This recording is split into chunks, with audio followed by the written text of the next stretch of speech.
What's going on, people? Myke C-Town here with another Dead in Hip Hop solo album review, and today I'm talking about the new album from Aesop Rock and Tobacco entitled Malibu Ken. Disclaimer, before we get into it, I am using a new camera, and this is my first time using this new camera, so if everything doesn't look great, bear with me. I'm still working on fucking with the settings and all that. So don't fill up the comment section with, "Ooh, this looks terrible." If it looks terrible, I'll know by the time I upload it, alright? But thank you guys. Getting into it, Malibu Ken is a new group made up of lyrical mastermind Aesop Rock and producer Tobacco. I feel like if you're watching my channel, you already know who Aesop Rock is. Tobacco, some of you guys may not know, but he's the lead singer of the band Black Moth Super Rainbow. He's also done some production work, and he's also worked with Aesop Rock before. So walking into this, I wasn't quite sure what we were in for, but the way it starts off with the first track, Corn Maze, it gave me a solid idea that I was going to like this. It's some really odd production here, kind of psychedelic, but still has a bounce to it. Something definitely kooky and interesting for Aesop Rock to rap over, and of course, he does his thing. He seemed very relaxed here, almost playful, and the first line that jumped out at me was, "I don't have a horse in your war games. I don't even really like horses. I like wild orchids and neighbors with wide orbits." It's a nice twist on the phrase, "I don't have a horse in this race." Some say dog in the race. I think maybe one is southern, one's not. I don't know. But anyway, it basically means having a lack of care for the situation. So basically he's saying that I'm not into the bullshit or the drama. He prefers to experience life's beautiful things like orchids, and he prefers to keep people at a distance. I believe that's what he means by neighbors with wide orbits. And later in the song, we get this line, "Every day I wake up in a gallon of sweat, puke blood, hit the shower, turn to Malibu Ken." And this line jumped out at me hard. The idea of waking up with what appears to be anxiety, but having to put on this fake front, right? Or this mask and transforming into Malibu Ken, this kind of perfect person that people would actually want to be around. This lets me know what I'm kind of in for this album. The next song, Tuesday, is another telling song. It seems to be the story of a man who's kind of given up on keeping any sort of semblance of cleanliness. It goes through talking about things like mushrooms growing in his car, or a lack of personal hygiene, or even having his house with nothing of substance in it. But digging deeper, it comes across to me like the story of a man stuck in his own head, you know, totally isolated from the outside world, and has found a sense of normalcy in what a lot of us would deem as abnormal. The production with the shifts and the swells, it works really great with what he's talking about as well as how he's talking about it. You know, the beat is a bit dense and it's kind of fuzzed out. And if you think about it, it's the same way one's mind may be if you're living in this type of environment. Sword Box is another standout track. It's basically making the correlation between being a musician and being a magician.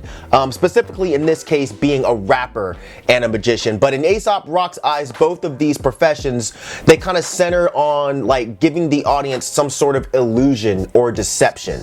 I thought this line hit really hard where he says, "I need you feeling weak and needing something to believe. I need you feeling freakish. That's when I really flourish." This represents how magic usually works best on people who want them to work. If you really want the illusion to be real, then it's a lot easier for the magician to pull the wool over your eyes, or for him to pull the trick off. Aesop is basically saying the same thing about music. I don't know that he's talking about himself here. It seems that he's making a statement about the more popular rap that's out these days, where these ideas of the rappers being these amazing people who live these incredible lives, they would really only be impressive to those who are a bit weak-willed and maybe want to believe that these things are true.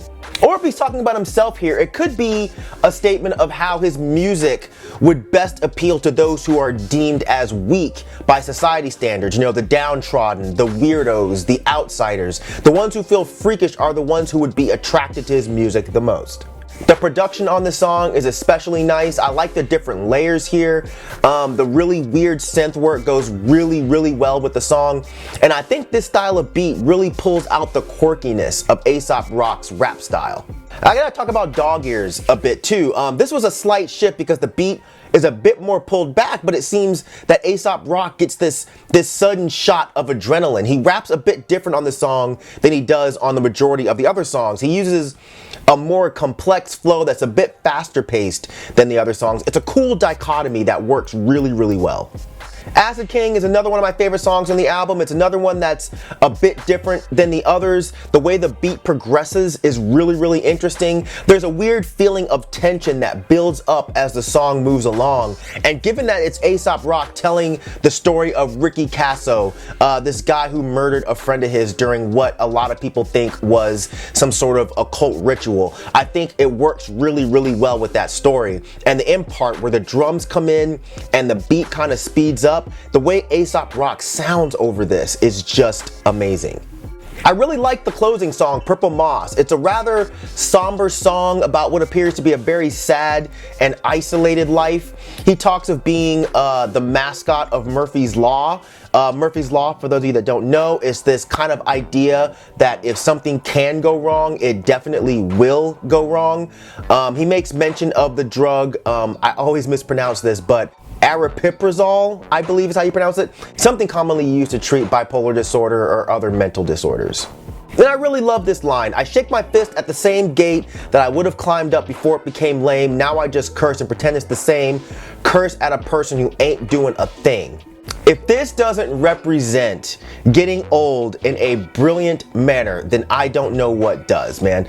This shit hits home like a motherfucker to me. He keeps saying live from the Empire Builder. I know Empire Builder is an Amtrak train, but I'm not quite sure how it relates to the rest of this song. So if anybody has any ideas, please drop some comments down there and let me know. Overall, I really enjoyed this project. This is something very different for Aesop. For the past few albums, his production has been a little bit catchier, a little bit easier on the ears in relation to a lot of indie rap. And the album, given its weird and kind of off-kilter production, it takes me back to his older material, namely albums like Float and Music for Earthworms. Of course, it's not a one-to-one comparison, but the way he interacts with the production here just reminds me of the older era of Aesop brought into this era.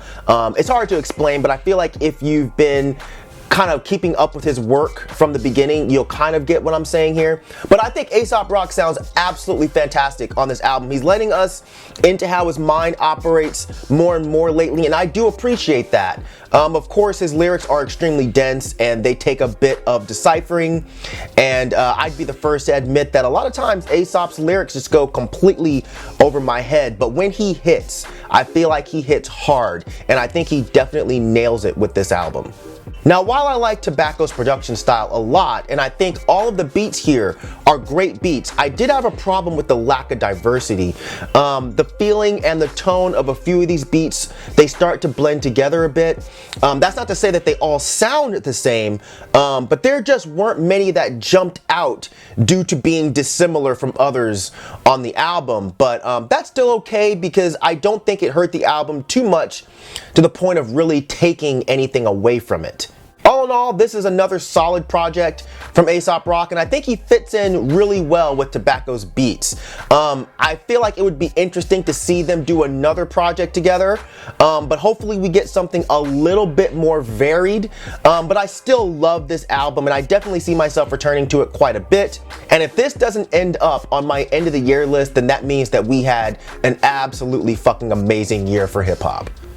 That's gonna do it for this review. Make sure you guys leave some comments down there. Let me know what you thought of it. And yeah, as usual, thank you for living, thank you for loving, thank you for being you, and I'll see you guys next time. All right, peace out, boy.